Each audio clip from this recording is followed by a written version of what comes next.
Voilà, c'est parti. Oui, bonjour à toutes et à tous. Écoutez, bienvenue à ce premier webinaire de la saison 2019-2020.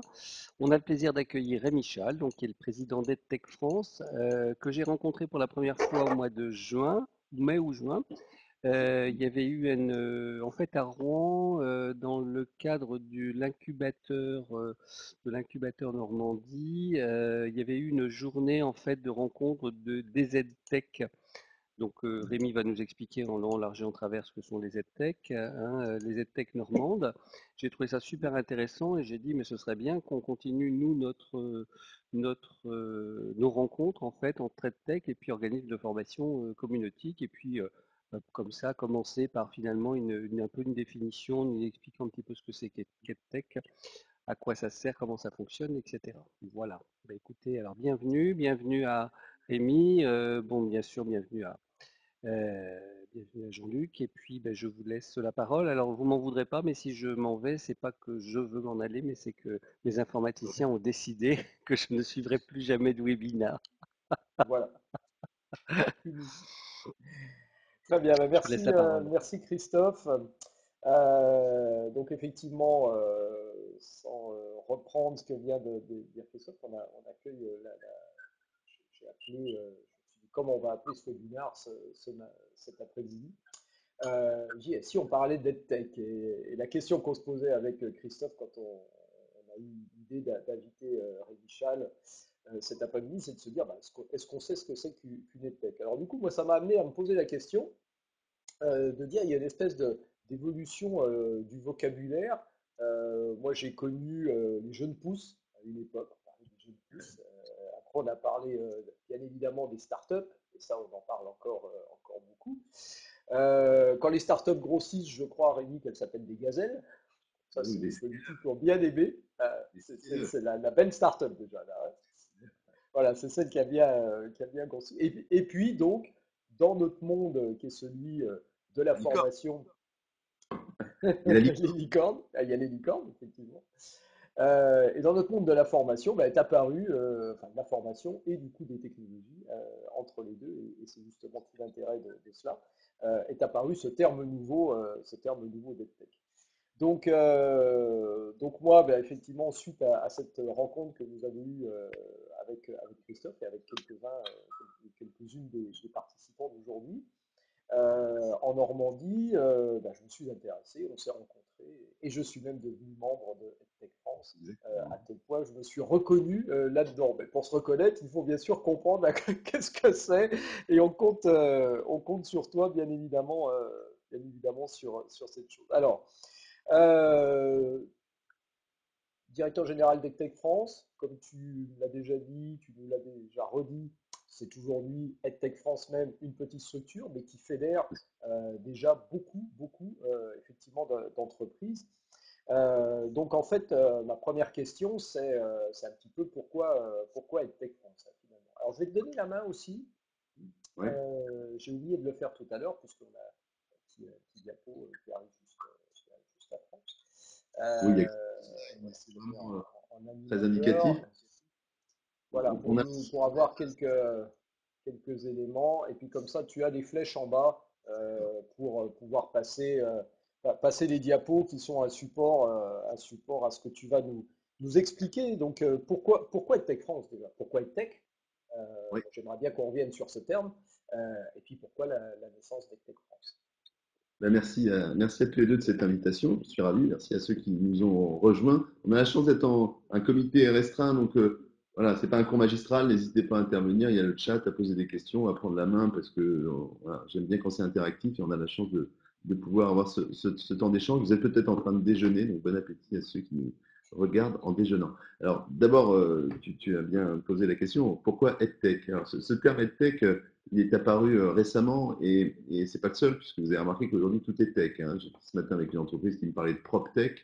Il y a la health tech, il y a la legal tech, tout est tech. Voilà. Bon. Je ne suis pas certain d'ailleurs que ce soit des termes qui soient pérennes, hein, entre nous soit dit. Hein.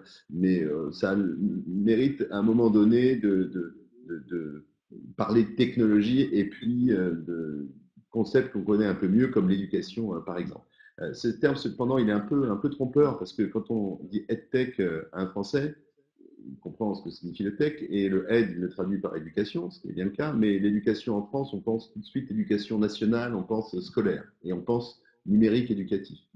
Dans un vocable anglo-saxon, et c'est la contraction de education ou educational ou technology, et l'éducation ou education pour un anglo-saxon, c'est la formation tout au long de la vie. Donc c'est à la fois à l'école, en entreprise, sur son temps personnel, etc. Et c'est ce sens qu'il faut donner au aide de EdTech ici. L'EdTech, ce sont toutes les entreprises, toutes les solutions innovantes qui, à un moment donné, vont mettre de la technologie, du numérique, mais pas nécessairement du numérique d'ailleurs, au service d'une expérience d'apprentissage, que ce soit à l'école, que ce soit en entreprise ou que ce soit à l'université. Voilà. Encore une fois, hein, je ne suis pas certain que dans 10 ans, on parlera encore de EdTech. C'est un momentum où ces termes sont à la mode et ils ont le mérite, notamment dans une dimension internationale, d'être universels. Mais ça mérite cette explication. Alors, EdTech France, c'est une jeune association. Donc je suis directeur général. Un petit slide de présentation très rapide. Une association loi 1901 qui a été créée courant 2018. Il y a eu d'abord un manifeste qui a été mis en ligne. Il est encore en ligne pour quelques jours parce que le site internet est en train de changer. Donc, lorsque vous regarderez ce séminaire en replay, vous verrez le nouveau site, mais le manifeste sera encore indexé quelque part. Ce manifeste, il a été publié par des entrepreneurs après une cartographie de l'écosystème qui a été faite par Cap Digital à l'époque, qui a donné naissance à l'Observatoire EdTech. Et à ce moment-là, donc fin 2017, début 2018, on se rend compte qu'il y a peut-être 300 entreprises françaises qui se revendiquent comme appartenant à cette filière de la tech et qui sont pas ou pas très bien, en tout cas pas dans leur globalité, représentées par une association professionnelle.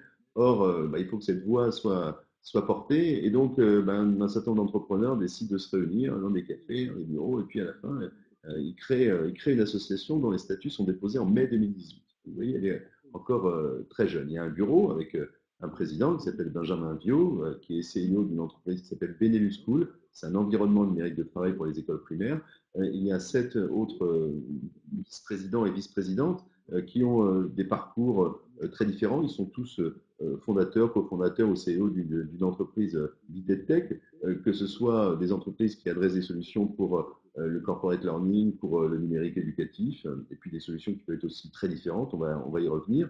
Un directeur général issu de l'enseignement supérieur à la recherche, c'est moi, puisque j'ai une première partie de carrière qui a duré une vingtaine d'années dans l'enseignement supérieur. J'étais d'abord professeur de droit à l'université, puis dans des grandes écoles de management, et j'ai fait l'essentiel de ma carrière dans une école en particulier qui s'appelle l'INSEC Business School. Je suis resté près de 15 ans. Et les 3 dernières années, j'étais directeur du programme grande école de l'INSEC Business School. Et j'ai fait un bond dans un autre monde il y a un an en quittant ce poste parce que j'avais envie d'avoir autre chose, de connaître autre chose pour ma deuxième partie de carrière. Et c'est un peu le hasard qui m'a amené à devenir directeur général d'EdTech France, parce que moi, si je remonte il y a un an en arrière, EdTech France, je ne savais pas non plus ce que c'était, et la EdTech, j'en avais assez peu entendu parler. Et je suis arrivé, moi, en novembre 2018, comme premier et seul permanent à ce moment-là, et c'est encore le cas aujourd'hui, donc je suis aussi une start-up un peu à moi tout seul, si j'ose dire, avec une certaine méconnaissance de l'écosystème, une forme de naïveté, et donc aucun a priori, et puis la volonté aussi, et ça on y reviendra parce que c'est important de créer des ponts entre les mondes, entre le monde de l'enseignement supérieur et le monde de l'innovation, entre les organismes de formation plus traditionnels et ceux qui sont aujourd'hui les nouveaux entrants. Je crois beaucoup à la nécessité de créer des passerelles, créer des ponts, créer des liens, créer du dialogue. Il n'y a pas les anciens et les modernes, tout ça, ça ne veut absolument rien dire. Il y a au contraire la nécessité de travailler Alors, ensemble et de construire de la valeur. du coup, par ton parcours, on commence à comprendre que pour être dans l'IETech, on n'a pas besoin d'être une société technologique. On peut venir aussi du monde de la formation, du monde de l'éducation. Alors, je vois juste que j'ai du mal modifier parce que comme le nombre d'adhérents augmente en permanence, je change ma présentation en temps réel quasiment. Et alors, il n'y a pas 17 entreprises membres, il y en a 174 aujourd'hui. Voilà. Oui, je me suis dit, alors soit le slide est très très vieux, soit effectivement, mais j'ai pas osé le corriger avant de le mettre en ligne. Je préférais du coup qu'on focalise un petit coup là-dessus. 174, on était avant Ouais, l'été, même pas 150, hein, puisque quand moi-même j'ai rejoint, il y avait même pas 150 membres. 40 membres en novembre 2018 quand j'arrive. on fête le 100e courant mai, qui était Open Classroom, et on a fêté le 150e début juillet, et là on est à 174. Donc, vous voyez, il y a une croissance assez rapide, une accélération du nombre d'adhérents. Et sur la typologie des adhérents, puisque c'est aussi ta question, elle reflète exactement la diversité de la filière. C'est-à-dire qu'il y a d'abord des toutes petites entreprises qui sont encore parfois au stade de l'incubation. Et puis, à l'inverse, on a, je l'ai dit, Open Classroom, DigiSchool, My Serious Game, EduClever, etc., des acteurs déjà installés et des acteurs qui sont déjà arrivés à maturité, et pas simplement par le biais des levées de fonds. On a des entreprises qui donc, sont très jeunes, et puis on en a d'autres qui ont 10 ou 15 ans d'existence. C'est pour ça que moi, je préfère toujours le terme d'entreprise à celui de start-up, parce que start-up, c'est jamais qu'une entreprise. Et effectivement, quand on dit à des entrepreneurs, vous êtes des start-upers, il y en a toujours un pour dire non, parce que moi, ça fait X années que j'existe, ou non, parce que j'ai atteint, parce que je suis rentable, etc. Donc, une entreprise, c'est un terme qui me va très bien. Il y en a des plus jeunes, il y en a des moins jeunes, mais pour autant, je préfère ce terme-là à celui de start-up qui est relativement ambigu en réalité. Donc, on a des entreprises de tailles différentes. On a des entreprises aussi qui sont sur tout le territoire. Et ça a été Alors, une grande fierté. combien de Normands nous demande Émilie, justement? Ah bah, il Parce que, faudrait que je regarde un peu plus depuis que je suis venu, parce que c'est ça qui est bien. C'est que c'est bien. je suis un pèlerin, un évangéliste. J'arrive quelque part et je repars avec des membres. Non, mais suite à cette journée à Normandie Activation, bah, il y a eu Stratis qui nous a rejoint, il y a eu Lily Learn qui nous a rejoint, il y a eu Good Journey aussi qui nous a rejoint, il y a eu Storygine que j'ai rencontré là-bas aussi qui nous a rejoint. Donc on doit avoir une huitaine, je pense, d'entreprises normandes. Et sur l'ensemble des entreprises de Tech France, sur ces 174, il y en a, j'ai fait le calcul tout à l'heure pour pouvoir donner le bon chiffre, plus de 40% qui ne sont pas en région Île-de-France. Plus de 40% qui ne sont pas en région Île-de-France. Alors, ça veut dire à l'inverse qu'il y en a 60% qui sont en région Île-de-France. Mais on a toujours l'impression que tout se passe à Paris. C'est pas vrai. Il se passe évidemment beaucoup de choses à Paris parce que les grands groupes sont là, les institutions sont là, les ministères sont là, etc. Et puis parce qu'il y a un tissu économique relativement dense. Mais il y a aussi partout sur le territoire, parce que par définition, les apprenants sont partout, les besoins de formation sont partout, les étudiants sont partout, etc. Je suis assez fier d'avoir aujourd'hui une vraie représentativité de la tech dans toute sa dimension. Et on a aussi alors, trois segments, je l'ai un peu dit tout à l'heure, de marchés qui sont représentés. Schématiquement, on va dire qu'il y a un tiers des entreprises de Tech France qui adressent des solutions pour le scolaire, ce qu'on appelle aussi le K-12, c'est-à-dire des solutions pour les enfants de l'école primaire jusqu'au lycée, jusqu'à l'infrabac, des entreprises qui proposent des solutions plus spécifiquement pour l'enseignement supérieur, à destination des écoles de management, des universités, des écoles d'ingénieurs, et puis des entreprises majoritaires qui proposent des solutions à destination de la formation professionnelle. La particularité, c'est que en France, en tout cas, le secteur du scolaire est très très peu développé. C'est à peine un marché parce qu'il y a des freins structurels pour vendre à des établissements, puisque notamment ce sont des collectivités qui achètent pas les établissements. Il n'y a pas toujours une stratégie qui est très, très claire. Il y a aussi des résistances, une méfiance à l'égard du numérique, une méfiance à l'égard des acteurs privés, etc. Donc il y a un marché qui est aujourd'hui très difficile pour les entreprises françaises qui adressent des solutions pour le scolaire. C'est dommage, mais c'est un des sujets sur lesquels on essaie de pousser. L'enseignement supérieur et la formation professionnelle, en revanche, sont des segments de marché qui se croisent souvent. On a souvent des acteurs qui proposent des solutions aux deux, parce qu'une solution pour un adulte, qu'il soit à l'université ou en entreprise, c'est toujours une solution pour un adulte. Si vous avez une solution pour apprendre les enfants dyslexiques à lire le français, évidemment, vous aurez du mal à la déployer ailleurs que dans une école. Donc, on a cette vraie porosité entre l'enseignement sup et la forme pro. Et puis surtout, on a ce qui est remarquable en France, la formation professionnelle qui tire véritablement la croissance de la filière. Ce qui n'est pas du tout le cas dans d'autres marchés. Si vous prenez le marché chinois, il y a trois grands géants dans la tech mondiale, c'est la Chine, les États-Unis, un peu derrière l'Inde. Si vous prenez le marché chinois, c'est 70% des investissements vers le scolaire. En France, c'est 70% des investissements, je prends le critère des levées de fonds notamment, vers la formation professionnelle. On a un marché qui est très différent. Alors c'est lié d'abord aux besoins qui sont ceux des entreprises, de formation, de massification de la formation, de besoins de monter en compétences, parce que les métiers sont en train de changer, enfin, vous le savez aussi bien que moi. Il y a aussi des moyens qui sont mobilisés, qui sont plus importants. Il y a des circuits de décision qui sont parfois plus faciles à identifier. Il n'y a pas les marchés publics dans la plupart des cas, s'agissant de la formation professionnelle. Donc tout ça sont autant de freins en moins pour adresser une offre à ce marché-là. Et puis il n'y a pas de méfiance, en tout cas il n'y a pas la méfiance à l'égard des outils numériques. à l'égard de l'innovation, qui parfois est même ressentie comme un besoin, hein, parfois même simplement à des fins marketing, hein, bien sûr. Voilà, donc tout ça fait qu'en France, et c'est remarquable, ce sont les entreprises, ce sont les organismes de formation qui vont véritablement faire grandir, faire grandir la filière et puis porter des innovations qui peut-être demain seront utilisées dans les écoles. Voilà. Et tu l'as dit, on a des entreprises jeunes, on a des entreprises moins jeunes.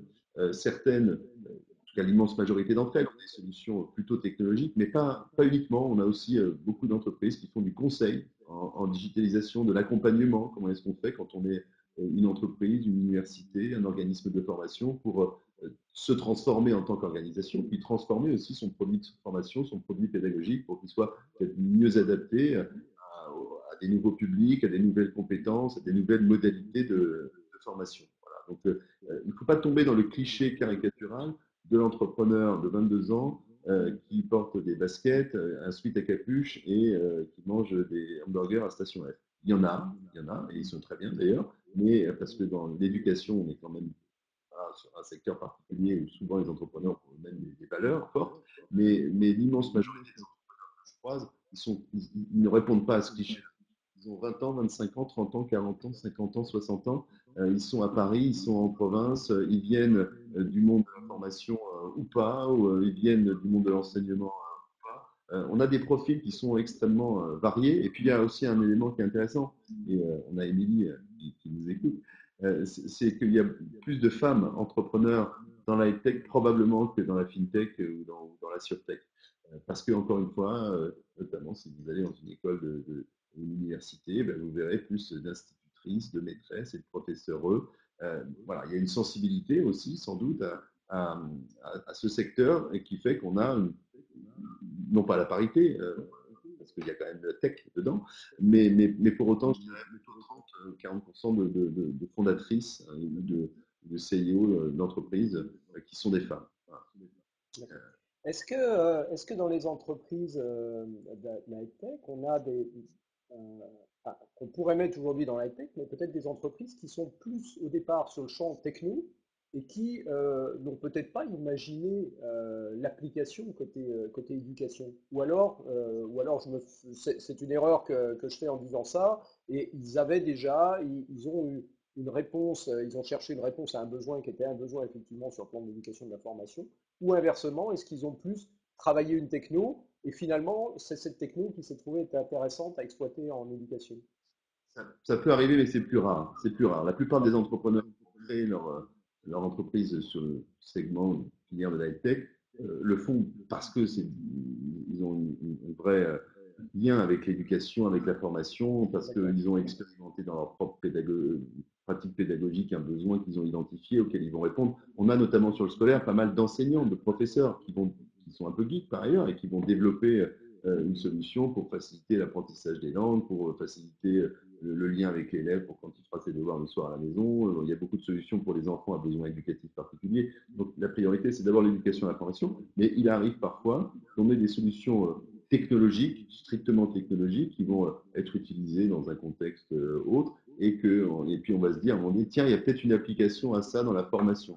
Pas plus tard que ce matin, j'étais avec une entreprise d'ailleurs qui est rennaise pour le coup, mais qui était de passage à Paris, qui a développé une solution pour rendre des présentations en one-to-one, enfin en présentiel, beaucoup plus interactives, avec sur une tablette la possibilité d'écrire, de sortir des documents, etc. Ça a été développé d'abord pour les commerciaux. Alors que dans une relation commerciale, pour faire une démonstration, c'était plus efficace d'avoir une tablette, de pouvoir écrire, etc., que d'avoir une brochure. Et là, ils pensent à l'éducation parce qu'ils se sont rendus compte que les techniques qui sont celles-ci, ou les techniques d'animation de réunion, elles peuvent être transposées dans un univers qui est celui de la formation. Mais ce n'est pas toujours évident, parce que comme chaque univers, la formation et l'éducation et l'enseignement, il y a des codes, il y a des contraintes. C'est difficile quand on n'en vient pas d'arriver à répondre vraiment aux besoins des usagers, parce qu'il faut être Ouais. très centré Je sur les pense, besoins. j'avais un petit peu en tête, par exemple, au départ, les boîtiers de vote qui étaient plutôt pour des congrès, des conférences, et qui, bah, on le sait, dans leur version complètement numérique, sont devenus des super outils d'évaluation. Bon, on pense bien sûr à Klaxoon ou à WooClap, qui est membre de Tech France, hein, Alors, il y plus a par jeunes, exemple Quizbox, qui mais est qui sont une du entreprise coup membre au d'Atech France, qui départ a une quinzaine sur d'années du boîtier d'existence. juste pour Clairement. donner un avis, et ce sont devenus des outils pédagogiques. Donc Quizbox, bah, typiquement, hein, c'est une entreprise qui a 15 ans, qui est à Clermont-Ferrand. Ça ne répond pas à l'image qu'on peut avoir comme ça a priori d'une entreprise EdTech, et pourtant si, puisqu'elle met une solution technologique au service de l'apprentissage, de l'interaction avec l'enseignant. Et puis on a d'autres solutions comme Klaxoon ou Mooclap, qui est membre d'EdTech France, où là on va utiliser le smartphone. C'est plus simplement un boîtier qu'on amène ou qu'on distribue, c'est le smartphone que chacun a dans sa poche qui va être utilisé pour interagir avec l'assistance, avec l'étudiant, poser des questions, afficher des nuages de mots, faire des sondages, réaliser des quiz, etc. Ouais. Alors, du coup, pour terminer un petit peu la cartographie des entreprises EdTech en France, leur marché, par contre, elles sont françaises, mais est-ce que leur marché, il est local, national, ou est-ce qu'on commence à avoir certaines... alors, il y en a certaines qui ont commencé leur développement à l'international, ou est-ce que c'est l'objectif de toutes ces jeunes entreprises que de dire on veut grossir très vite et aller dans le monde? Alors, c'est l'entreprise, c'est l'objectif probablement de certaines. Alors, en fait, tout dépend du marché domestique. Voilà. C'est-à-dire qu'en France, il y a à ce jour un marché domestique pour la formation professionnelle, pour l'enseignement supérieur. Donc, c'est là où on a des entreprises qui font leur première preuve, si j'ose dire, et qui ensuite, dans un second temps, vont penser développement international.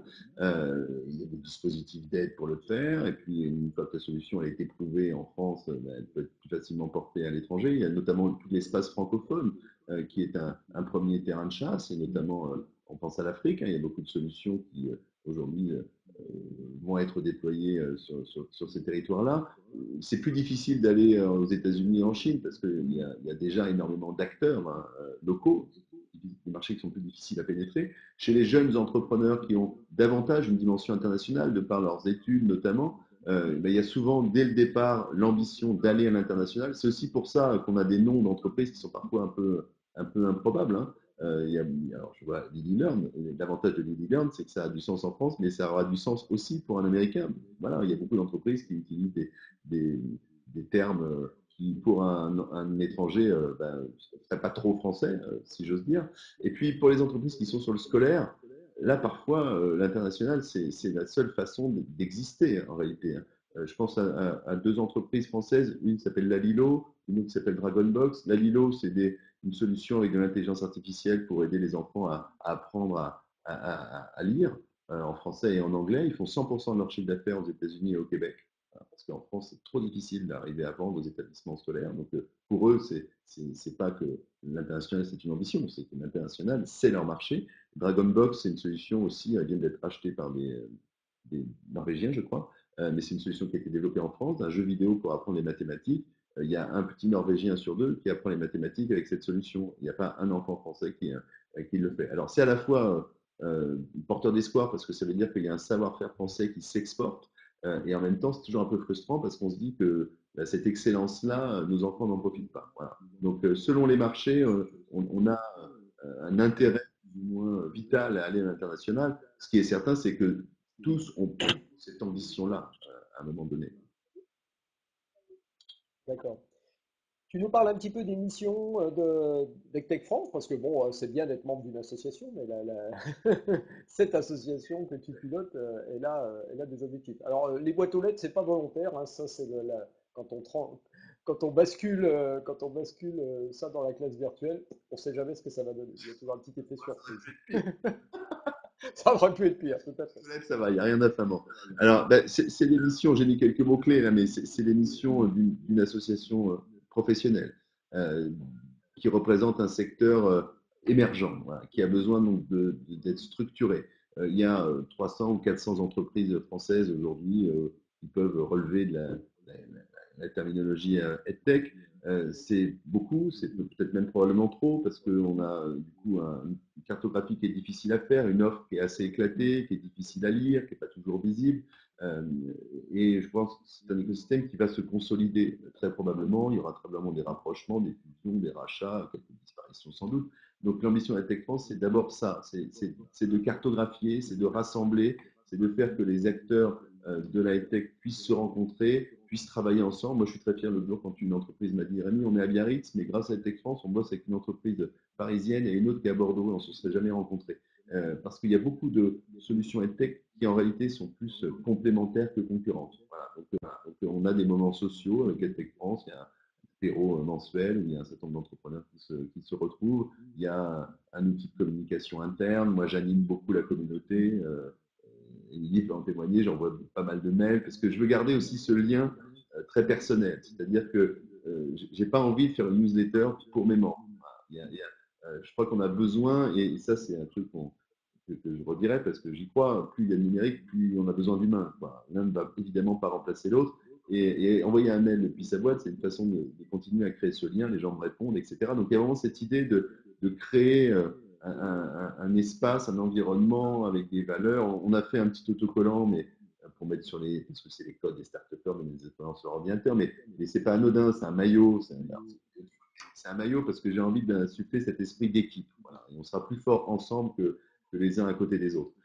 Il y a une obligation aussi de démontrer l'utilité des solutions innovantes. C'est-à-dire que quand un prof vient dans une salle de classe, il n'a pas besoin de démontrer que ce qu'il fait va être efficace. Peut-être que ça ne le sera pas d'ailleurs. Mais la charge de la preuve, de l'efficacité d'un dispositif en présentiel, elle ne repose pas sur le formateur, puisque depuis la nuit des temps, on fonctionne comme ça. Dès lors qu'il y a un dispositif qui est innovant, il faut démontrer que ça va fonctionner, ce qui est logique en soi. Et ça, c'est de notre responsabilité de montrer l'impact positif sur les apprentissages, l'efficacité de ces solutions innovantes. C'est aussi pour ça qu'on crée des liens avec des labos de recherche. Hier, j'étais à l'Institut du cerveau et de la moelle épinière, parce qu'il y a pas mal de solutions qui sont fondées aussi sur des travaux de recherche scientifiques, notamment en sciences cognitives, en sciences de l'éducation. Voilà. Donc tout ça, c'est important. C'est pas un gadget. L'idée, c'est ça, c'est que c'est pas un gadget. C'est pas parce qu'il va y avoir un écran que il y a juste c'est rigolo. Non, c'est efficace. Et si c'est pas efficace, ça n'a pas d'intérêt. Voilà. Faciliter les échanges et les rencontres, hein, encore une fois, entre acteurs entreprises membres, mais aussi avec tous ceux avec lesquels on interagit, que ce soit des institutions d'enseignement supérieur, des entreprises qui ont des besoins de formation, des institutions, des collectivités qui souvent sont celles qui achètent ces dispositifs de formation. Donc l'idée, c'est vraiment de faire d'EdTech France un hub professionnel. Moi, quand j'étais directeur d'école, j'étais un acheteur qui n'achetait pas parce que l'offre, elle n'était pas suffisamment visible, elle n'était pas suffisamment lisible, et puis j'avais pas tellement confiance. Euh, Pourquoi je ferais confiance à une start-up si je me dis que dans 6 mois, elle a peut-être disparu? C'est dangereux, donc je préfère aller voir directement.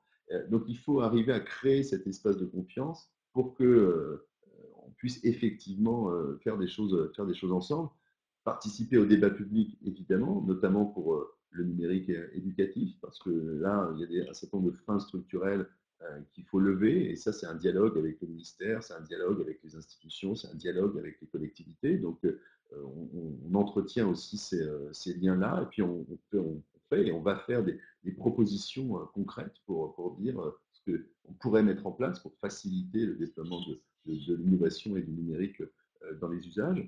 L'inclusion numérique, l'impact social aussi, parce qu'il y a beaucoup d'entreprises qui ont des dispositifs de formation qui visent à réaliser l'inclusion, c'est-à-dire à permettre à des enfants qui ont des besoins éducatifs particuliers, par exemple, de suivre la même scolarité qu'un autre, permettre à des enfants qui sont hospitalisés de suivre la même scolarité qu'un autre, permettre à des gens qui sont éloignés de l'emploi par des dispositifs de formation innovants, eh bien, de retrouver un emploi. Donc il y a une notion d'inclusion numérique qui est importante. Et puis, on l'a rappelé tout à l'heure, mais l'international étant un élément majeur, vital, il faut promouvoir ce savoir-faire à l'international. Ça passe par un certain nombre d'actions. On travaille aussi avec une autre association qui s'appelle l'AFINET, qui est aussi une association qui représente des acteurs du numérique éducatif, davantage centrés sur le scolaire, mais on échange beaucoup avec eux, et notamment à l'international, parce qu'il y a cette nécessité d'être ensemble pour porter hors de nos frontières nos entrepreneurs et les solutions qu'ils développent. Il y a toute une mission dans laquelle on est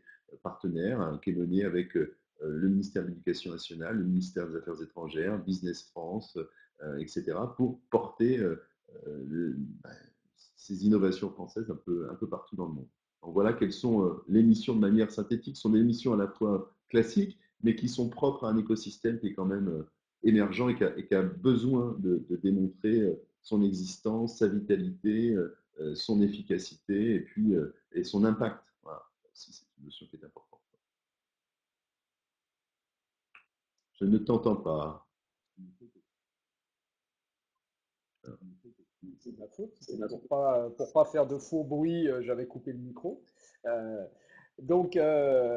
on reparlera juste après effectivement des liens avec les autres écosystèmes, parce que, comme tu viens, je pense très bien de l'expliquer, EdTech France et les entreprises de EdTech n'ont pas vocation à travailler en vase clos pour elles-mêmes, surtout pas, parce qu'elles ne se développeront pas, justement. Mais je veux dire, là, des mois que tu as passé à côtoyer à la fois ces acteurs et ces entreprises, est-ce que aujourd'hui tu arrives à te faire une idée sur les freins que l'on a encore? Tu en as évoqué quelques-uns pour l'éducation primaire et collège et lié notamment au mécanisme et à l'organisation de l'éducation nationale en France. Mais est-ce que au-delà de ces freins organisationnels, est-ce qu'il y a d'autres choses qui aujourd'hui restent encore ou peuvent être encore considérés comme des blocages ou comme de laquelle émanent des réticences à aller vers ce qu'on a appelé pendant très longtemps les TIS, hein, technologies d'information et de communication pour l'éducation, justement. Est-ce qu'il y a en France particulièrement des freins qui sont plus forts qu'ailleurs, ou est-ce que c'est en train de s'estomper? Alors, je ne sais pas s'il y a des freins évidemment et on va en parler. Je ne suis pas certain qu'en France ils soient plus forts qu'ailleurs parce que si on regarde le paysage mondial, je l'ai dit, les Chinois, les Américains, les Indiens, les Israéliens sont très en avance. En Europe, il y a deux écosystèmes moteurs, c'est la Grande-Bretagne et la France. Bon. L'année dernière, pour la première fois, c'est un indicateur parmi d'autres, mais il y a eu plus de levées de fonds en France dans la tech qu'en Grande-Bretagne. Alors certes, il y a des acteurs majeurs comme Open Classroom et Klaxoon qui ont levé à 200 millions d'euros, donc ça biaise un peu, mais l'écosystème français est quand même plus dynamique que dans d'autres pays européens. Il y a également les pays nordiques aussi qui sont assez en avance sur le sujet. Les freins, bien sûr qu'il y en a. Alors d'abord, il peut y avoir des freins tout bêtes. Hein. S'il n'y a pas de Wi-Fi, il y a beaucoup de choses qui ne marchent pas. C'est très simple dit comme ça, Les infrastructures sont nécessaires. On est d'accord. bon, les infrastructures, si j'avais pas le Wi-Fi, si tu l'avais pas, on ne ferait pas de webinaire. C'est aussi bête que ça. Et c'est un dispositif EdTech ce qu'on est en train de faire. Il y a des gens qui nous écoutent, qui apprennent des choses.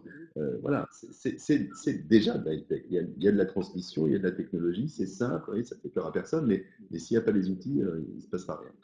Ensuite, il y a, je le disais tout à l'heure, une méconnaissance parfois restreinte. Et c'est pour ça que je veux casser ces mythes des anciens, des modernes, parce que je rencontre moi sur le terrain pour de vrai. Donc, je crois que ces deux mondes, si on parle des organismes de formation en particulier, ces deux mondes, des organismes de formation plus traditionnels et des nouveaux entrants, des nouveaux acteurs, doivent nécessairement se croiser, se rencontrer. Et pour ça, il faut organiser ces temps d'échange. Il faut se voir pour se connaître, pour que les barrières tombent. Donc ça, c'est un élément qui est important et c'est ce qu'on essaie de faire le plus possible. Et là où je suis satisfait, c'est que c'est en train de véritablement porter ses fruits. Je crois fondamentalement, alors j'ai pas suffisamment de recul parce que, encore une fois, ça fait pas si longtemps que je suis là, mais je crois qu'il y avait peut-être une méfiance au départ vis-à-vis de solutions qui arrivaient en se disant tiens, c'est des concurrents, tiens, bon. Et puis il y avait de l'autre côté une forme d'arrogance parfois, à dire on a inventé une solution qui va révolutionner. Quand quelqu'un me dit je vais révolutionner, je dis tu vas rien révolutionner du tout. Parce que tu arrives avec ton truc, tu vas réinventer la roue. Non, tu vas faciliter, tu vas enrichir, tu vas transformer, mais tu vas pas révolutionner. Donc il y avait peut-être un hiatus là originel qui est en train de tomber. La preuve, c'est que Tech France ne reste pas dans un écosystème tech. D'abord, ils sont allés chercher un directeur général qui vient de l'enseignement supérieur. C'est déjà une preuve d'ouverture à d'autres mondes. Et ensuite, on a des entreprises qui sont, je l'ai dit, plus anciennes. Et on a aujourd'hui des partenaires, peut-être qu'on n'attendait pas. On a signé la semaine dernière un partenariat avec Centre Info. Centre Info, qui est un opérateur du ministère du Travail, comme vous le savez, donc une mission de service public d'information autour de la formation professionnelle. Ce n'est pas précisément une start-up, hein, ni un organisme comme ça, a l'air de diffuser l'innovation. Et pourtant, on a signé un partenariat, on va les accompagner sur l'université d'hiver de la formation professionnelle à Biarritz, où pour la première fois, il y aura un corner EdTech avec des entreprises start-up qui seront présentes pour rencontrer d'autres acteurs, des acteurs plus institutionnels, des organismes de formation plus traditionnels. Je vous le dis, c'est un mini-scoop, mais la semaine prochaine, on va signer un partenariat formel avec la Fédération de la formation professionnelle. J'étais chez eux hier soir pour régler les derniers détails. Donc la FFP, c'est aujourd'hui 700 organismes de formation, a envie de se rapprocher de nous. Et je crois que c'est un rapprochement qui va être encore une fois très vertueux. Ils ont un événement la semaine prochaine qui s'appelle le Skillfest, où il y a des entreprises d'EdTech France qui seront présentes pour rencontrer des acteurs qu'elles n'avaient pas l'habitude de rencontrer. Et j'en suis ravi. On va probablement se rapprocher aussi du FOD, évidemment. Tu connais un peu, Jean-Luc. Donc voilà, moi je suis heureux quand ces mondes se rapprochent parce qu'en réalité, il y a beaucoup plus de complémentarité que de concurrence. Enfin, d'abord parce que la plupart des entreprises EdTech ne sont pas des organismes de formation elles-mêmes. Ce sont des briques technologiques, des solutions qui vont être utilisées par des organismes de formation. Et je crois que c'est de cette rencontre que naîtra la valeur. Donc, pour reprendre ta question, un frein lié au matériel, qui peut être surmonté relativement facilement, un frein lié à la méconnaissance, aux a priori, et là, c'est la rencontre qui doit faire que les choses évoluent. Et puis après, il y a des freins qui sont presque culturels. C'est-à-dire que si je parle du numérique, et alors c'est vrai pour le numérique éducatif, ça peut être aussi vrai dans une autre mesure pour la formation professionnelle, mais vous allumez votre radio et on vous explique qu'il y a trop d'écrans, que le numérique c'est le diable, que le numérique c'est le diable, etc., que les gens savent plus écrire. Bon, le problème, c'est pas l'outil, c'est l'usage qu'on en fait. Donc, il y a tout un discours, c'est paradoxal, mais c'est normal dans toutes les périodes de changement, presque anti-tech. Hein, donc, il faut surmonter, il faut démontrer, ça c'est important. Et puis, sur l'éducation en particulier, voire sur l'enseignement supérieur, il y a cette idée qui est vraie, hein, qu'on touche à quelque chose de fondamental. C'est comme la santé, l'éducation.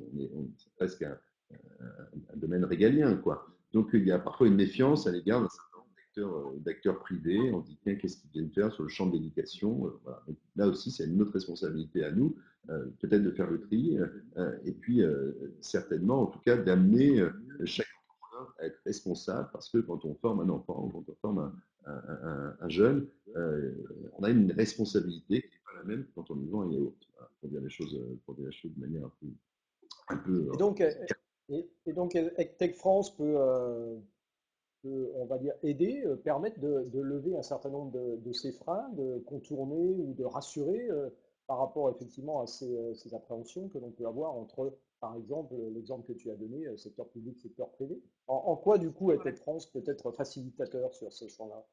moi, je crois beaucoup aux rencontres. Il y a un micro quelque Ah, part. je vais le couper. Hop. Voilà. Euh, je citais tout à l'heure une initiative qui est menée avec plusieurs ministères pour porter la filière à l'international. Ça a donné lieu au mois de juillet à Sèvres à une rencontre où il y avait 120 personnes, 60, et on avait réparti les choses comme ça, 60 institutionnels, 60 entrepreneurs. Et ils ont passé l'après-midi ensemble. Et à la fin, on a tous bu un verre ensemble, et évidemment, ça rapproche. En tout cas, ça fait tomber un certain nombre de barrières. Donc, moi, je crois beaucoup aux rencontres. Ça, c'est un truc qui est très important. Donc, toutes ces choses-là, on les facilite. Et puis, il faut avoir les uns les autres un discours d'ouverture, un discours raisonnable. C'est pour ça que le terme de révolutionner, je n'aime pas, parce qu'on ne révolutionne rien. On est tous ensemble dans une transformation, parce que le monde dans lequel on est en train de changer, parce que les métiers auxquels on forme ne sont plus les mêmes, parce que les compétences dont on a besoin sont différentes, parce qu'il y a des outils aussi qui permettent de faire des choses un peu mieux, sans doute. Donc il faut vraiment qu'on soit dans ce dialogue, et c'est le message de fond qu'on essaie de porter et qui se traduit sur le terrain par des actions concrètes. Demain, je vais à Lille, par exemple, parce qu'on a lancé des initiatives aussi régionales et territoriales. Il y a un cluster Grand Ouest qui s'est fédéré autour de Rennes, mais qui a vocation à irradier. J'espère que demain, on pourra lancer un cluster Normandie, ça pourrait avoir du sens. On a lancé un cluster à Lille, et l'intérêt de ce cluster, c'est que se rencontrent régulièrement, une fois par mois, des entrepreneurs, l'académie, des représentants de la région, des représentants des grandes entreprises, des organismes de formation, des opérateurs de l'éducation nationale. Ils se rencontrent, ils travaillent sur des sujets, ils font connaissance les uns avec les autres, ils boivent sans doute un verre à la fin. Et tout ça est extrêmement vertueux. Voilà. Et donc il y a un discours à porter, mais ce discours n'a de sens que si ensuite il y a des applications réelles. Et puis après, on est dans un univers de communication. Donc, il ne sera pas échappé qu'on communique un peu, voire beaucoup, sur les réseaux sociaux, que ce soit Twitter, LinkedIn ou autre. Ça a une efficacité aussi redoutable. C'est-à-dire que les messages qu'on va diffuser via les réseaux, là, ils ont leur importance et ils sont repris, compris, digérés. Moi, je gère plus d'appels entrants en réalité que je ne jette des bouteilles à la mer. Hein. On contacte Tech France aujourd'hui pour le mouvement qui est en train de se produire, pour la valeur que l'on crée aussi bien pour nos membres que pour ceux avec lesquels on interagit, et puis pour ces messages d'ouverture. Je crois que si on avait un message qui était de dire c'est la tech pour la tech, vous n'avez rien compris, on va changer le monde, et il ne se passerait rien en réalité. Et ça n'est ni la tech pour la tech, on ne va pas révolutionner le monde, on va amener des solutions qui permettent d'améliorer les apprentissages. Voilà. Et chacun peut trouver sa place dans cette transformation. Toi comme moi qui avons côtoyé, on va dire, les deux mondes depuis pas mal d'années, est-ce que tu as du coup ce sentiment qu'aujourd'hui, effectivement, les barrières tombent un peu et que quand tu dis je gère pas mal d'appels entrants, j'imagine que ce ne sont pas que des entreprises de la tech, que ce sont aussi tout type d'acteurs, ce qui veut dire que on a un œil un peu plus bienveillant, curieux, et l'envie effectivement de ce rapprochement. Et du coup, ça va nous emmener un petit peu sur ce qu'on a envie de faire aussi en Normandie au mois de décembre, justement, pour rapprocher tout le monde. Alors, j'ai changé de slide et du coup, la communauté, voilà. J'aime bien cette idée de communauté, mon côté Seigneur des Anneaux, mais alors, il y a à la fois les membres, on l'a dit, 174 entreprises aujourd'hui, et puis il y a autour de ce noyau des partenaires. Et ça, c'est important d'avoir ces partenaires, de faire de l'association un vrai, les uns et les autres se rencontrent. Il y a d'abord des associations partenaires, j'en ai cité quelques-unes avec la FFP par exemple. Alors, le Centre Info n'est pas une association, mais c'est une institution, on va dire. Il y en a d'autres dans l'enseignement supérieur, comme la FNEJ, il y en a d'autres dans le numérique éducatif, etc. Donc, on va interagir avec ces associations qui représentent souvent, hein, j'aime pas dire l'ancien monde, mais en tout cas, qui sont des structures qui préexistaient et qui ont une importance forte. On a des entreprises qui sont des partenaires engagés également. Alors, c'est le cas, pour en citer quelques-unes, de la MGEN, la Mutuelle Générale d'Éducation Nationale, qui s'intéresse à la transformation des métiers des enseignants, bien sûr, parce que ce sont leurs sociétaires. La Poste également est notre partenaire. Donc, ça veut dire quoi être partenaire de Tech France, très concrètement, au-delà de payer une cotisation, parce que ça c'est important pour faire vivre l'association, mais c'est pas ça qui est créateur de valeur, eh ben, c'est de mener avec nous des projets. Donc avec la MGEN, il y a les trophées MGEN EdTech dont on est partenaire. Il y a eu un hackathon qui a duré 3 jours, qui était l'EdTech Lab. Avec La Poste, on a lancé un podcast, une première série de 16 épisodes que vous pouvez retrouver sur toutes les plateformes de téléchargement de podcasts en mettant EdTech France le podcast, qui est une série d'émissions pour expliquer justement ce qu'est la EdTech sans aucune langue de bois. La Poste est aussi Alors, distributeur. que je recommande vivement parce que en podcast, c'est très utile. On passe 30-45 minutes extrêmement, on va dire, enrichissantes. Voilà, c'est le terme qui convient. Je suis beaucoup amusé à les faire. J'espère qu'on aura. Et on a les fonds d'investissement aussi, Bright Eye et du Capital, qui sont les fonds d'investissement en France dédiés à tech, parce qu'évidemment, ils sont là pour financer la croissance de nos entreprises. Bon. Et les établissements d'enseignement supérieur sont des partenaires engagés. Alors, il y a beaucoup de business schools, comme Grenoble, École de Management, de la Lyon, Rennes School of Business, Schema, Cage, Toulouse Business School. Et puis, l'EM Normandie est aussi partenaire engagé d'EdTech France. Alors là, on va mettre en place soit des dispositifs d'incubation d'entreprise, d'accélération, d'expérimentation de solutions auprès des étudiants, de co-construction de solutions. Parce que moi, j'aime bien aussi que les universités, les entreprises et les écoles de management expriment leurs besoins aux entreprises qu'ils n'ont pas nécessairement identifiés afin qu'ils puissent construire des réponses. On a ces clusters territoriaux qu'on a lancés. Et puis, bon, des licornes, on en aura peut-être un jour. Ce n'est pas l'ambition absolue. Hein. Je sais qu'on parle beaucoup de licornes, etc. Il y avait le Next 14 qui a été lancé il y a 2 jours. Euh, beaucoup d'entreprises sont en levée de fonds ou autre. C'est pas une obsession, hein, j'aurais précisé. D'abord, on peut se développer sans avoir levé des fonds, et il y a beaucoup de PME dans le numérique éducatif qui vivent très bien leur vie sans avoir eu besoin de lever des fonds. Parfois, lever des fonds, c'est un peu piégé parce que cet argent qui arrive, c'est pas du chiffre d'affaires, hein, donc parfois on le dépense un peu vite et pas très bien. Donc oui, la levée de fonds est importante quand on a déjà atteint une certaine maturité, qu'on est en phase d'accélération, pour conquérir des marchés internationaux. Mais voilà, c'est pas l'obsession numéro un de toutes les entreprises, loin s'en faut. Voilà, donc tout ça pour dire que cette communauté, elle est extrêmement importante et elle continue de grandir. On a je ne devrais pas le dire parce qu'on n'a pas encore communiqué dessus, mais ce sera exclusif pour ceux qui nous écoutent, mais une université qui nous a rejoint, l'Université Paris-Seine, qui en plus c'est 14 établissements. Voilà, donc on travaille aussi avec les acteurs publics, notamment de l'enseignement supérieur.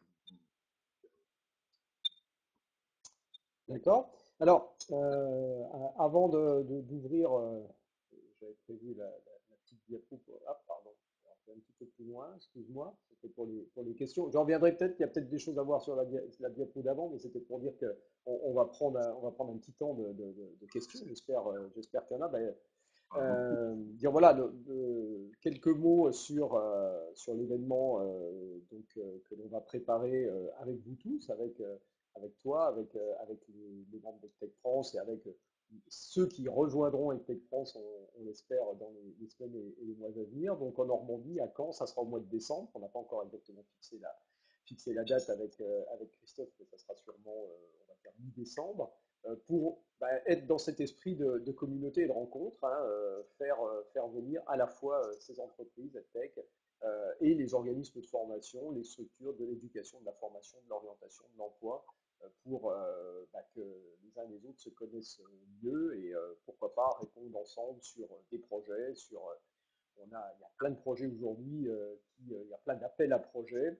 Je pense au PRIC en l'occurrence, en Normandie, qui sont des super vecteurs et des superbes opportunités pour effectivement travailler ensemble et imaginer des solutions nouvelles.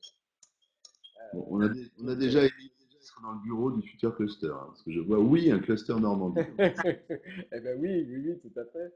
Tout à fait. Voilà, et c'est l'esprit de communautique hein, également. Donc, mais c'est vrai que ça sera d'autant plus intéressant si on a une plus grande variété d'acteurs au sein de ces structures. Euh, alors, des questions, parce que je vois qu'on se rapproche des 14 heures, et puis on essaie toujours de tenir un petit peu le créneau de façon à ce que chacun puisse poursuivre son emploi du temps tel qu'il l'a prévu.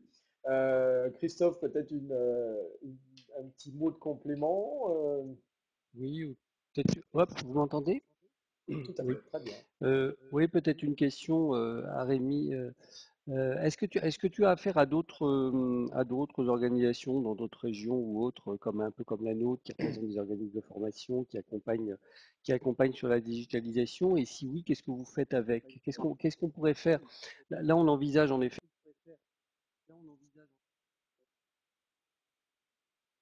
Ah, ça y est, Une question. on lui a coupé à nouveau juste au moment où il voulait prendre la parole. Il était bien, hein, on l'a pas perdu quasiment toute l'heure. Et là, juste au moment où il pose une question intéressante, et à mon avis, c'est le service informatique qui a dit non, non, cette question-là, elle est censurée. C'est comme les blagues carambar quand vous avez un morceau du papier ou les trucs à péricube. Là, il faut essayer de trouver la question. Alors, je vais essayer de trouver la question et d'y répondre. Euh, Non, Il c'est est bon, je suis revenu. revenu. Je suis revenu, je suis désolé. Euh, On a juste eu le temps de voilà, dire du j'allais dire, mal, c'est tout. ouais, ouais, j'allais dire qu'est-ce qu'on peut faire autre que se rencontrer et discuter ensemble. Où est-ce qu'il faut mettre, tu vois, je pensais à cette rencontre du mois de décembre. Est-ce qu'il faut mettre d'autres acteurs aussi que les OF et les EdTech autour de la table en se disant, tiens, ce serait bien, et dans cette idée peut-être d'un futur cluster Normandie, comment est-ce qu'on pourrait l'engager, quoi. Tu vois, je pensais aux OPCO aujourd'hui, etc., qui sont souvent là Ce qui est finalement intéressant aussi et avec les qui prennent, clusters enfin, territoriaux, qui sont, j'allais dire, qui prennent conscience. Ça y est, c'est bon. Ouais, vas-y, je ce qui est t'écoute. intéressant avec les clusters territoriaux, c'est qu'on crée encore une autre valeur. C'est-à-dire qu'on ne peut pas, à l'échelle de Tech France, se retrouver avec tous les acteurs possibles et imaginables. À l'échelle d'un territoire, on peut, comme c'est le cas à Lille, comme c'est le cas à Rennes, avoir autour de la table à la fois des entrepreneurs, des organismes de formation, la région, l'académie, le département, la collectivité, la grande entreprise, etc. Ça fonctionne plutôt pas mal. Donc je pense que ça pourrait être important d'avoir des collectivités qui sont présentes, des acteurs publics, parce qu'ils sont quand même assez structurants. Il y a une initiative, alors je vais en dire deux mots, parce que j'ai le droit d'en dire, parce que tout ça sera officiel le mois prochain, mais il y a une initiative dans le Val d'Oise notamment qui est en train de devenir territoire EdTech, donc on les accompagne déjà depuis une année, il va y avoir des annonces assez extraordinaires qui seront faites fin novembre et j'espère que ce sera un modèle pour d'autres départements, mais ça peut se jouer aussi à l'échelle d'une région. Et là, on voit que les collectivités sont moteurs. Enfin, on a compris que ça allait créer de la valeur, au-delà de dire regardez, c'est plus comme on est innovant chez nous, ça va véritablement créer de la valeur pour les uns et les autres, quoi. Donc, je pense que ça peut être bien, au-delà d'avoir des organismes de formation et des tech, bah, d'avoir des acteurs publics du territoire. Mais bon, je dis ça, Christophe, j'avais oublié que tu représentais la région. Ça tombe bien. Je pense que ça me paraît important, localement. Et D'accord. puis après, il y a aussi des investisseurs, enfin voilà, parce que reproduire, c'est français, c'est faire à l'échelle nationale. Mais je crois que les acteurs du territoire sont importants. Ok, merci. Une, Merci, merci. une ou deux Y questions a-t-il d'autres ou remarques simplement ou envie de participer, idées à nous soumettre Oui, pendant j'avais quand même qu'on une est là. remarque j'avais quand même une remarque, alors je profite parce que moi j'ai la parole et pas les autres. C'est pas très sympa. Mais j'écrivais tout à l'heure quand tu disais finalement plus de 40% des EdTech aujourd'hui ne sont pas parisiennes. Enfin, j'ai envie de dire on a encore 60%, on a encore 60% qui est parisien, quoi. Est-ce que c'est et du coup, tu as l'air de dire bah finalement c'est assez déconcentré. Est-ce que parce que d'une manière générale les entreprises numériques sont très très très principalement à Paris d'une manière générale? Alors, je dis 40%, c'est beaucoup parce que c'est plutôt 20 en Ouais. général, hein. Je pense que c'est Ah oui, pour la c'est ça que je FinTech. voulais savoir. D'accord. Hmm. Voilà. Ok, Euh, Puis après, il tant est un mieux. fait que dans ce pays, tout est centralisé. Alors, c'est sacrément emmerdant parce que je peux dire que le matin, quand vous prenez la bagnole dans Paris, vous aimeriez bien qu'il y ait un peu moins de gens qui y habitent. Mais voilà, c'est un fait qu'à Paris, il y a beaucoup de choses qui sont là et que même quand on est dans les territoires, on a besoin à un moment donné d'avoir un pied à Paris. Je prends l'exemple d'un secteur que je connais bien. Toutes les grandes business schools ont aujourd'hui un campus à Paris. Le M Normandie a un campus à Paris. Rennes School of Business va avoir un campus à Paris. Kedge a un campus à Paris, etc. À un moment donné, il faut avoir, parce que c'est plus simple, un pied à Paris. L'avantage aujourd'hui de nos nouveaux modes à la fois de mobilité et de communication, c'est qu'on peut être toute la semaine à Montpellier ou à Rouen, et puis venir une fois de temps en temps à Paris où y passer 2 jours. Et tout le reste le faire en distanciel. Donc, moi, je crois que la décentralisation, elle va être rendue possible grâce à ces nouveaux outils, hein. Encore une Hmm. fois, je suis à Paris, vous êtes ailleurs, et on a l'impression d'échanger comme si on était dans la même pièce, quoi. Donc je crois à la déconcentration, notamment parce que s'agissant de la tech, euh, des apprenants, il y en a partout, et des besoins de formation, il y en Mhm. a partout. Et D'accord. pourquoi on est dans les territoires? Parce que je crois que les leviers de croissance, ils sont notamment davantage dans les PME, dans les TPE que dans les grands groupes qui ont déjà des départements de formation très structurés, qui achètent déjà des dispositifs innovants, etc. Donc, et il faut qu'on arrive à adresser une offre à ceux qui sont peut-être moins structurés. Euh, voilà, donc je Hmm. crois vraiment à ça. C'est pour ça qu'on D'accord. a vraiment eu Ok. cette ambition d'aller. Moi, je me balade, quoi. Et quand je disais 60, tu as raison de Hmm. rappeler que ça fait 60% à Paris, en région parisienne. Mais on est plus accessible, finalement, on est plus parisien quand on Hmm. est à Reims que quand on est à Mantes-la-Jolie, hein. C'est plus facile d'aller à Reims, c'est 45 minutes de TGV, que d'aller à Mantes-la-Jolie, où c'est parfois 1 heure de RER avec un changement quand ça roule, quoi. Donc voilà, Ou à mais c'est Caen. notion. Ou parfois à Caen. Surtout. Ou à Rouen aujourd'hui. Waouh, on n'y va plus. ou au Havre. Ok, Alors, ok. Très bien. Bon, bah, écoute. et le déplacement, c'est euh, ouais, alors, en tout cas, attendez, parce que le jour où vous aurez un TGV qui arrive dans 3 quarts d'heure, à la fois vous serez content, et en même temps, je peux dire que les Bordelais, ils voient arriver des wagons de Parisiens entiers, ça les fait moins rigoler, hein, parce que du coup, le prix de l'immobilier monte, on est un peu chassé des centres-villes par les nouveaux arrivants, qui eux-mêmes s'imaginent que ça va être Eldorado, sauf que c'est pas parce qu'on arrive qu'on va trouver du travail. Voilà, donc, le fait d'être un peu enclavé parfois protège aussi. oui, oui, oui. Ok. Nantes en a subi les conséquences il y a une dizaine d'années, hein. Je me souviens de ça. 10-15 ans. Ok, ok. Ok, Bon, bah, écoute, écoute, je oui, remets à l'écran ouais. il y a des choses dont tu nous as déjà parlé Rémi, mais on s'était pas arrêté sur cette diapo-là, qui sont effectivement les actions, les projets. Je pense qu'on les a un peu abordés à travers nos différents échanges, hein.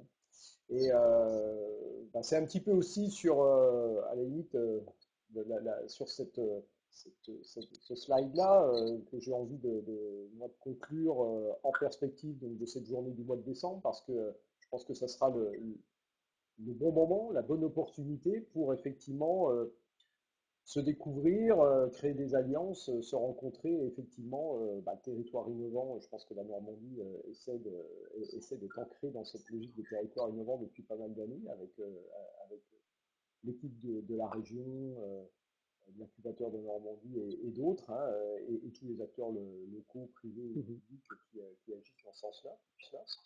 Euh, Moi, je crois beaucoup très sincèrement, et là je vais témoigner en tant que tout récent membre d'EdTech France. Ce qui m'a intéressé, c'était non pas de faire du réseautage, parce que bon, aujourd'hui je suis suffisamment pris déjà dans différents réseaux pour avoir plutôt du mal à pouvoir consacrer du temps à d'autres réseaux, même s'ils peuvent être intéressants. Mais effectivement, sourcing de solutions innovantes, on est vraiment dans une phase d'accélération. On va dire tous ceux qui sont les deux pieds dans la multimodalité, puisque c'est le terme qu'on utilise jusqu'à présent en Normandie, de façon plus large, savent bien que depuis 4 ans, ça s'est énormément accéléré, qu'on a des choses nouvelles, aussi bien sur le plan technologique que sur le plan des usages qui se développent et qui s'expérimentent tous les jours.